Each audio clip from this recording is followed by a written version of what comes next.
Hey guys, welcome back. It's been a while. I know we have a lot to talk about. I wanted to get into something that I noticed I wasn't seeing a lot of. So, when I was getting ready to have Mari, I saw a lot of videos that were targeted towards all of the positives of breastfeeding, and I loved that. Now, there were some things that I noticed were not talked about, and I had to personally experience that for myself, and I didn't like that. Y'all didn't give me no heads up or nothing. So, I am here to tell you the 4 things I wish I knew before I started breastfeeding. Now, I do want to preface this video by saying this is just my personal experience. I do think that breastfeeding is beautiful. It's an amazing thing if you can do it. On the back end, a fed baby is a happy baby. So do not stress yourself out. But I don't want nobody to get offended. And if you do get offended, that's on you. This video is my personal experience. This is what I felt. This is what I experienced. It's different for everybody. Everything is different. We're finna get into it. We're finna get into my experience, okay? The one thing that I saw a lot was that you actually lose weight when you're breastfeeding, and that is true. You do burn a lot of calories. However, the amount of calories that you have to eat to make filling milk for your baby is hellas. I was just constantly hungry, constantly thirsty. I was eating and I was still hungry. I was making my back really big. When I first started pumping, I was just eating and drinking my normal amount, and my milk was very, I don't want to say loose, but it wasn't thick, and my baby wasn't getting full. So I had to rev up my calories and my protein intake, which made me bigger, but it also made my milk fattier and thicker, and she started gaining weight very quickly. Great for her, bad for me. My back was big, okay? My back was big. This one actually may seem pretty obvious, but pumping is a full-time job, like literally around the clock.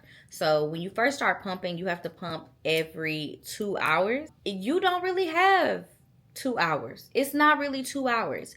You more so have 30 minutes.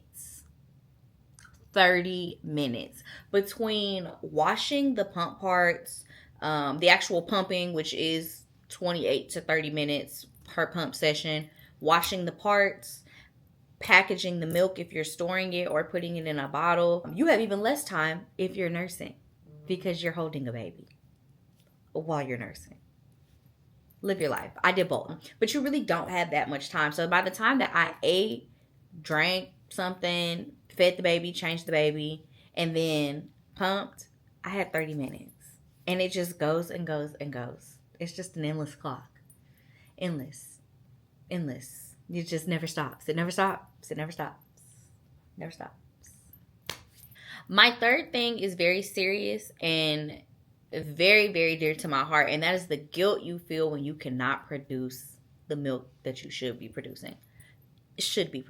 I was a just enougher, so I literally made enough milk for Mari to have a bottle, maybe have one more bottle, and I needed to pump again. And if I didn't pump again, she didn't have milk. And I really didn't want to give her formula until I completely gave up. She was used to breast milk.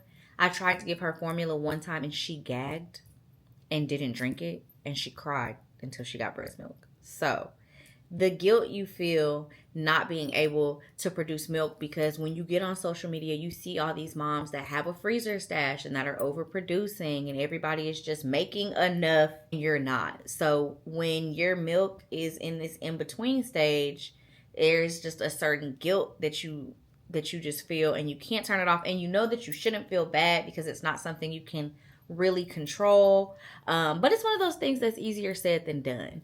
That was very stressful. And they say not to be stressed or you'll dip your milk supply. Don't be stressed because you'll dip your milk supply. Also, if you don't sleep enough, you'll dip your milk supply.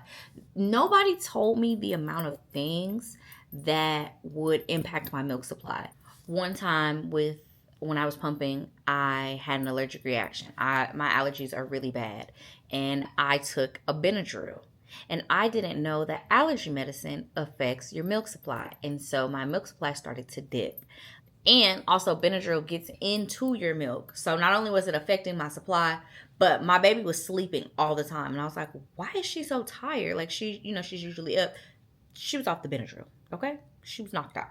But anything could really dip your milk supply. Certain foods, I love coleslaw, could not eat cabbage. If you start your period, because some people do have their period when they're breastfeeding, and that dips your milk supply. If you get sick, if the baby gets sick, there's just so many different things, and you can't control it.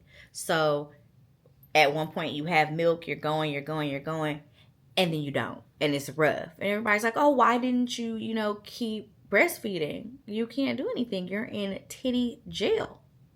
You're in titty jail. You can't do a single thing. Now, before I get into my fourth and final thing, I would really appreciate if everybody liked this video and subscribe to the channel so we can have more parent talks. As a new mom, I love talking to y'all about my experiences and helping other new moms, because your village doesn't always have to be people you know.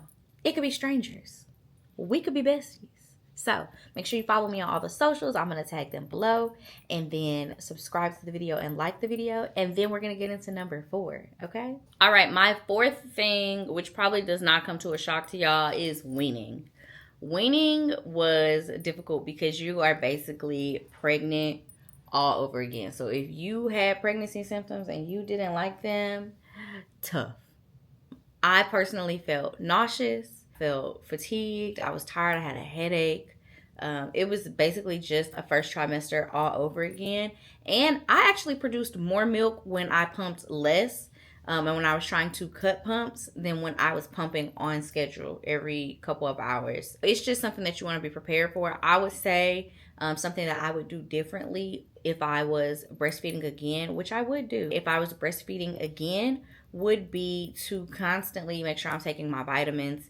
Your body does get weak, and I would say I was a little bit overwhelmed and my anxiety got really bad, but I would constantly take those. Make sure you're taking those postnatals. Also, if you're looking for a good postnatal, I'm going to put a link down below, and those are my favorite. I love Ritual brand. I use their prenatal pills, and I use their postnatal pills, so I love them. I use them to this day. Bryce uses them.